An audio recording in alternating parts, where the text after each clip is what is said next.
Halo semuanya, kembali lagi sama gue Abi Kuntadi di sini di YouTube channel gue sendiri Abi Kuntadi. Nah, bagi kalian yang ngikutin YouTube channel gue akhir-akhir ini, kalian semua udah ngeliat kan bagaimana gue merestorasi TZR gue setelah crash di Sentul dan apa aja yang gue lakuin di situ. Banyak banget bagian-bagian body parts yang gue perbaikin.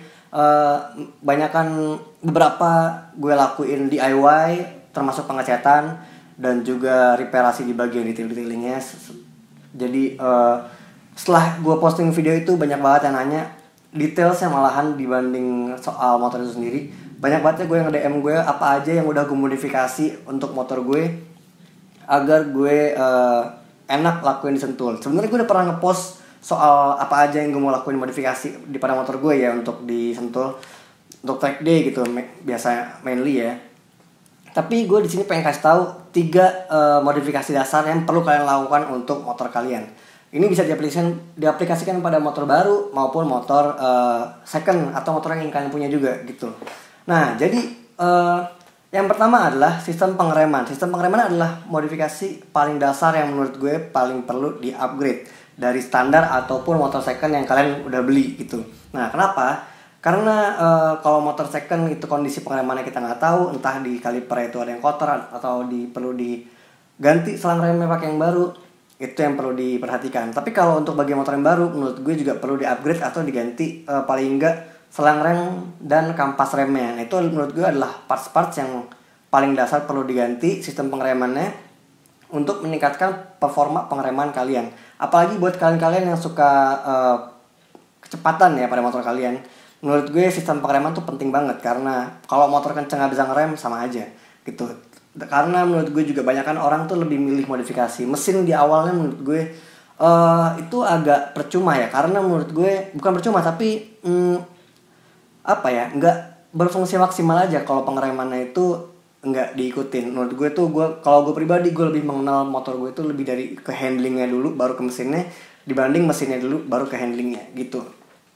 Nah, minimal yang perlu dilakuin itu adalah selang rem dan kampas remnya. Selain itu juga minyak remnya perlu kalian tingkatin 1 atau 2 level ya, naik ke atasnya. Misalkan kalian pakai dot 3, kalian bisa pakai dot 4 atau dot 5. Nah, perbedaannya apa sih dot 3, 4 sama 5.1 ya, yang 5 itu ya. Jadi perbedaan itu adalah ada pada titik didihnya. Nah, kenapa? Kalau sistem pengeremannya kalian perlu pahami bahwa saat pengereman itu terjadi gesekan disk dengan kampas remnya, di situ mengakibatkan panas dan mengakibatkan penghantar panas ke minyak remnya itu sendiri. Nah, kalau misalkan dia nggak tahan panas, dia akan melakukan semacam boiling water gitu ya. Jadi di situ ada udaranya masuk. Nah, saat pengereman itu ada udaranya, di situ kalian akan merasakan lem yang biasa dibilang bagel ya. Kayak empuk gitu. Jadi remnya jadi agak ngelos juga selain itu. Jadi menurut gue itu adalah modifikasi pertama yang perlu kalian lakukan. Yang kedua adalah bannya. Nah, mau kalian beli motor baru atau motor second, ban adalah hal yang paling utama juga perlu kalian perhatikan gitu. Kecuali motor yang high end ya. Kalau untuk yang mid level atau entry level, menurut gue ban tuh perlu banget diganti. Karena anggap aja motor itu kan masih standar gue pakai harian. Oke, cuman bagaimana kalau kita dapat kondisi yang emergency, kita perlu emergency braking gitu.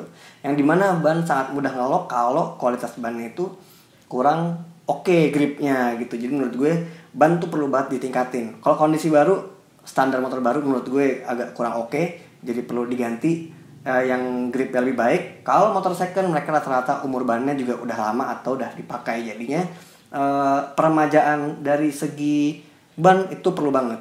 Yang ketiga, ini sebenarnya optional. Ini antara perlu atau nggak perlu karena ini agak sedikit lebih advance, yaitu adalah modifikasi suspensi. Nah, jadi untuk bagian, tapi ini hanya bisa dilakukan untuk motor-motor yang mid atau motor-motor yang entry level. Karena rata-rata motor yang udah di high end itu mereka sudah menggunakan suspensi adjustable, jadi nggak perlu dimodifikasi lagi unless mereka pengen meningkatkan performanya untuk lebih tinggi lagi. Tapi kalau untuk motor yang mid range atau entry level, menurut gue perlu banget dimodifikasi suspensi, diganti yang bisa adjustable atau lebih bisa menyesuaikan diri kalian sendiri. Apalagi bagi kalian yang suka performa, terutama nikung atau maupun di lurusan, karena kalau di lurusan jalannya bumpy, suspensinya terlalu empuk, motor kalian tuh akan merasa melayang-layang. Namanya juga suspensi dibikin untuk pabrikan ya. Terus pabrikan itu dibikin untuk kecepatan rata yang dalam kota, nyaman dan semacam-macam. Jadi untuk dipakai performa udah pasti menurut gue nggak kompatibel aja gitu. Jadi kalian perlu modifikasi di bagian situ gitu. Kalau untuk shock belakang kalian bisa ganti, udah banyak banget yang jual shock belakang, bisa di adjustable ribbonnya ya kalau nggak salah, ribbon dan preloadnya. Nah buat yang depannya itu banyak juga yang jual kit untuk preload shock depannya. Menurut gue itu dasar untuk modifikasi suspensi sebelum kalian mengganti suspensi yang lebih ekstrim lagi. Jadi dicoba dulu dari yang kecil-kecil. Setelah kalian ngerasain menurut kalian kurang, baru ditingkatin lagi.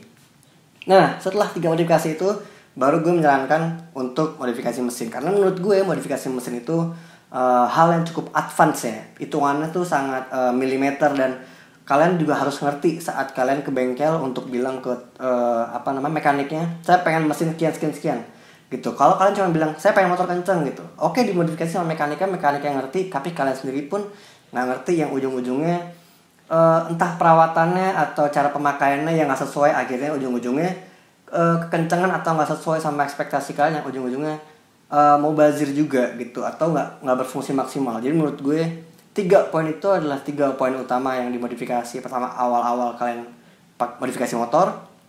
Setelah itu baru mesin agar lebih advance lagi.